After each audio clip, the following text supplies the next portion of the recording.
Assalamualaikum warahmatullahi wabarakatuh. Ini adalah suasana pagi di Taman Gapoktan Alam Hijau, Kecamatan Gading, tepatnya di Desa Mojolegi. Menikmati suasana pagi di Desa Mojolegi, Taman Gapoktan, bersama Arya. Mana Arya? Hihihi. Dan Umi.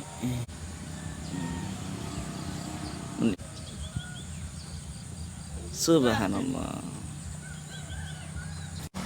Assalamualaikum warahmatullahi ta'ala wabarakatuh. Bismillahirrahmanirrahim. Hamdan wa syukran lillah, salatan wa salaman ala rasulillah Sayyidina maulana Muhammad ibn Abdullah wa ala alihi wa sahbihi wa mawala wala haula wala quwata illa billah. Amma ba'du. Sahabat-sahabat pecinta sirah nabawiyah rahimakumullah. Alhamdulillah, pada pagi hari ini tanggal 3 Januari 2021 kita bisa berjumpa lagi untuk berbagi inspirasi dengan menyelami sirah kisah para sahabat-sahabat Nabi yang mulia, tentunya sebagai wahana, sebagai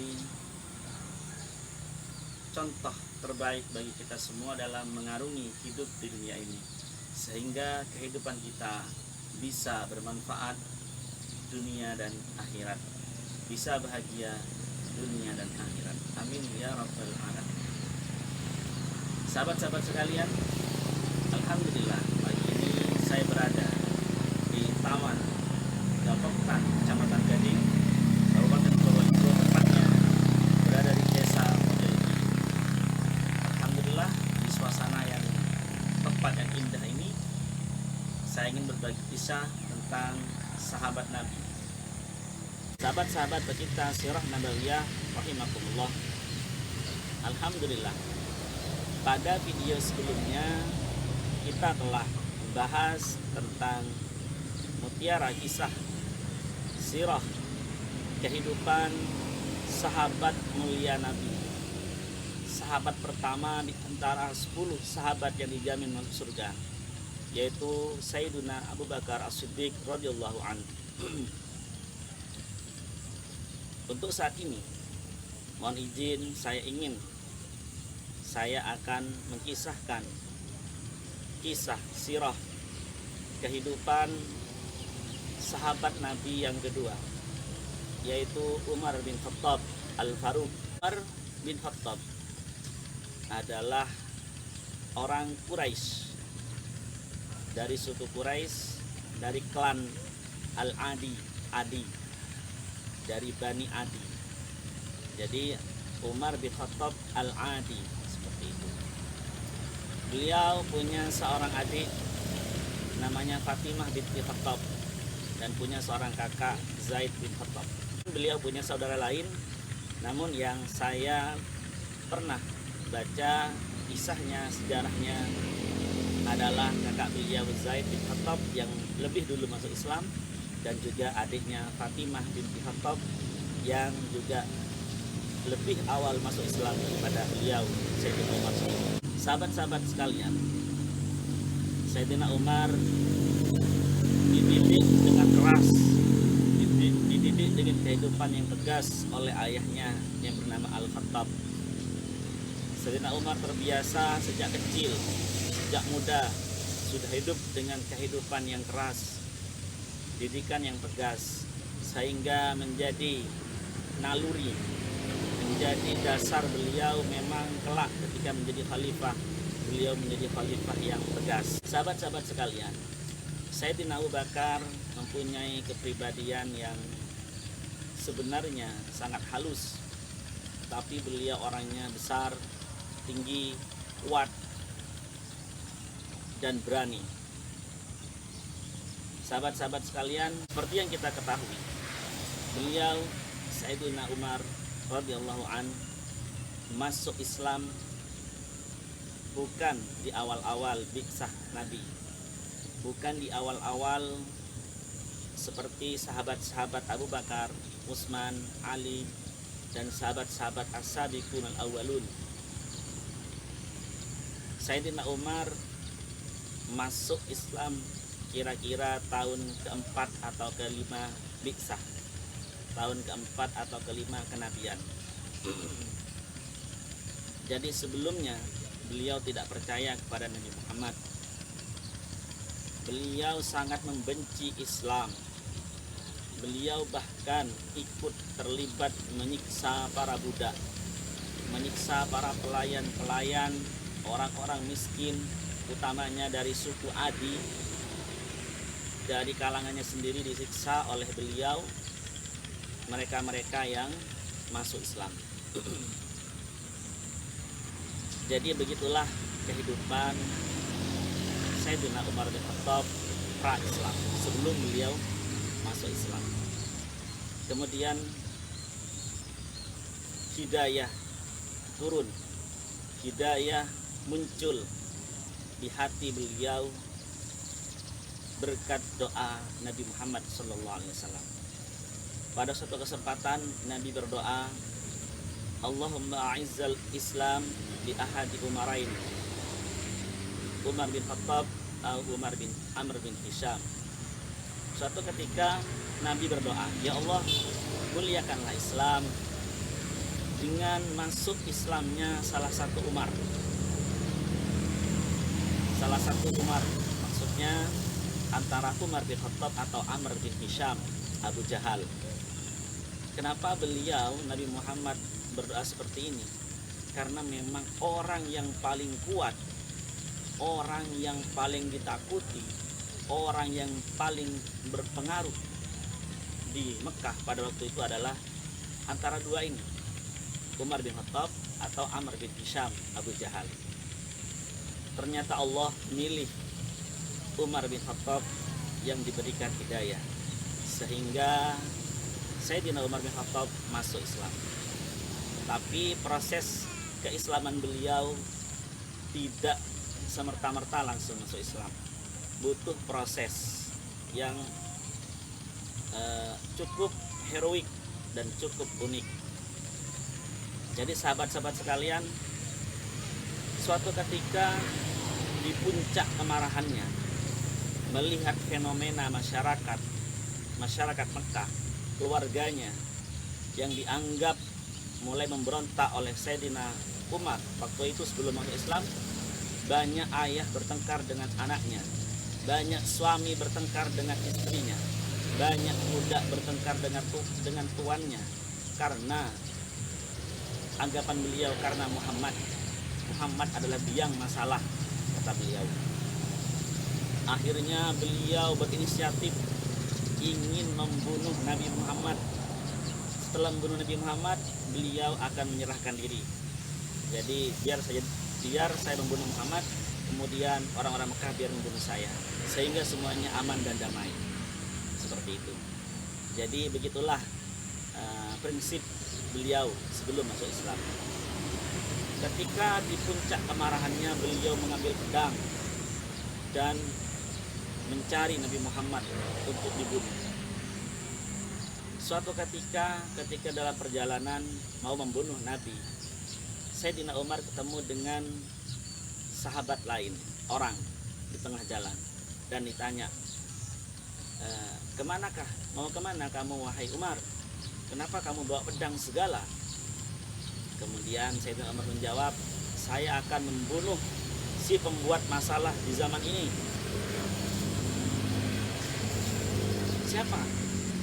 Siapa lagi kalau bukan Muhammad? Kemudian orang tadi ini berkata, wahai Umar, perbaikilah keluargamu sebelum kau membunuh Muhammad. Apa maksudmu? Kata Umar. Apakah kamu tidak tahu bahwasanya adikmu Fatimah binti Khattab dan suaminya bin Zaid telah masuk Islam? Afala ta'rif anna ukhtaka Fatimah binti Khattab wa zawjuha Sa'id bin Zaid qad aslama wattaba'a Muhammada, seperti itu redaksinya. Apa kamu tidak tahu bahwasanya adikmu dan suaminya telah masuk Islam dan mengikuti Muhammad? Kemudian Sayyidina Umar sangat marah. Beliau berbalik arah pergi ke rumah adiknya. Diketoklah pintunya. Kemudian di dalam rumah tersebut ada sahabat mulia Habab bin Ard. Habab bin Ard sedang mengajari Al-Quran kepada Sayyidah Fatimah binti Khattab, pada adiknya Sayyidina Umar ini dan suaminya. Mendengar ketukan Sayyidina Umar, semuanya bersembunyi. Habab bersembunyi, tinggallah Sa'id bin Zaid dan Fatimah binti Khattab. Dibukalah pintu, kemudian Sayyidina Umar langsung marah, langsung bertanya, ada apa ini? Saya dengar suara tadi. Ditanyakan, kemudian tidak ada menjawab, tidak ada. Adiknya masih mengelak. Kemudian setelah dipaksa, akhirnya terjadilah pemukulan. Adiknya kena pukul, suaminya juga kena pukul. Setelah itu Sayyidina Umar melihat sebuah kertas. Di kertas tersebut yang tertulis adalah Al-Quran surat Thaha. Kemudian Sayyidina Umar minta kertas itu, tapi adiknya melarang. Disuruh mandi dulu karena kamu najis. Kemudian setelah Sayyidina Umar mandi, membaca surat Thaha tersebut. Setelah membaca surat Thaha, beliau menangis, dan disitulah pintu hidayah terbuka untuk beliau. Akhirnya Sayyidina Umar minta kepada Habab yang hadir di waktu itu untuk diantarkan ke rumah Al-Arqam bin Arqam untuk bersyahadat di hadapan Nabi Muhammad Sallallahu Alaihi Wasallam. Kemudian berangkatlah Sayyidina Umar bersama dengan Habab. Habab berada di depannya, Sayyidina Umar di belakangnya. Ketika mendekat di rumah Al-Arqam, karena waktu itu rumah ada tingkatnya ya, dari atap di atas itu kelihatan siapa yang datang. Kemudian sahabat yang menjaga waktu itu adalah Bilal bin Rabah menjaga atap di atas. Kemudian kelihatan Umar sedang membawa pedang, dan di depannya ada Habab. Kemudian Bilal berkata kepada sahabat-sahabat Nabi yang ada di rumah Al-Arqam, hei, perhatian semuanya, awas, hati-hati, sekarang ada Umar sedang menuju ke sini. Dia membawa pedang dan dia telah menangkap Habab. Padahal Umar sudah mau masuk Islam, tapi karena saking takutnya para sahabat terhadap Umar ini. Kenapa? Karena mustahil Umar ini masuk Islam, mustahil di kala itu. Bahkan ada yang mengatakan kalaupun para unta Mekah itu masuk Islam, Umar tidak akan masuk Islam. Itu istilahnya para sahabat waktu itu. Saking dari Umar tidak mungkin masuk Islam. Ternyata rencana Allah sangat indah. Kemudian Sayyidina Umar mengetuk pintu itu. Kemudian yang siap-siap di dalam adalah Hamzah yang juga kuat. Ketika Umar dibukakan pintu, langsung didorong, ditarik oleh Hamzah sambil dicekik, mau apa kamu kesini? Kemudian Sayyidina Umar mengatakan, asyhadu an la ilaha illallah wa asyhadu anna Muhammadar Rasulullah. Sayyidina Umar mengucapkan syahadat, kemudian dilepas oleh Hamzah dan langsung menghadap ke Nabi dan membaca syahadat kembali. Kemudian setelah itu, setelah masuk Islam, kemudian Umar minta kepada Nabi, wahai Nabi, ajari saya tentang Islam. Alimni Islam ya Rasulullah. Diajari oleh Nabi Islam itu begini, berhala itu salah, yang benar menyembah Allah, mereka orang-orang kafir salah, kita yang benar, diajari oleh Rasulullah, diajari oleh Nabi. Kemudian setelah dapat ilmu tentang Islam, Sayyidina Umar langsung berkata kepada Nabi, kalau begitu kita yang benar Nabi. Iya, kita yang benar. Mereka orang-orang kafir, orang-orang Quraisy salah menyembah berhala. Ya, mereka salah. Ayo kita perangi Nabi. Nah, gitu.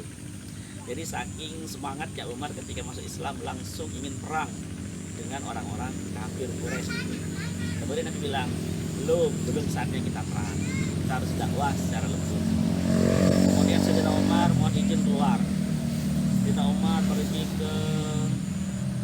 pergi ke depan Ka'bah dan berkata, bersuara dengan lantang, asyhadu an la ilaha illallah wa asyhadu anna Muhammadar Rasulullah. Ketahuilah wahai orang Mekah bahwasanya saya telah masuk Islam. Akhirnya beberapa orang datang dan memukuli Sayyidina Umar. Terjadilah pergulatan, terjadilah perkelahian sampai sore, sampai maghribnya istilahnya, sampai malam. Setelah malam mereka berhenti. Esoknya lagi Sayyidina Umar kembali lagi, saya sekarang masuk Islam, asyhadu an la ilaha illallah wa asyhadu anna Muhammadar Rasulullah. Datang lagi beberapa orang, berkelahi lagi sampai maghrib, sampai malam selesai. Besoknya lagi seperti itu. Hari keempat sudah tidak ada orang lagi. Artinya sudah bosan melihat Sayyidina Umar bertahan terus memproklamirkan keislamannya di depan Ka'bah.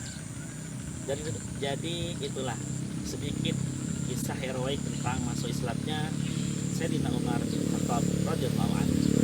Sahabat-sahabat sekalian, mungkin untuk edisi Sayyidina Umar ini berseri ya, karena memang mutiara kisahnya sangat panjang sekali. Banyak sekali hikmah yang bisa kita ambil dari kehidupan beliau.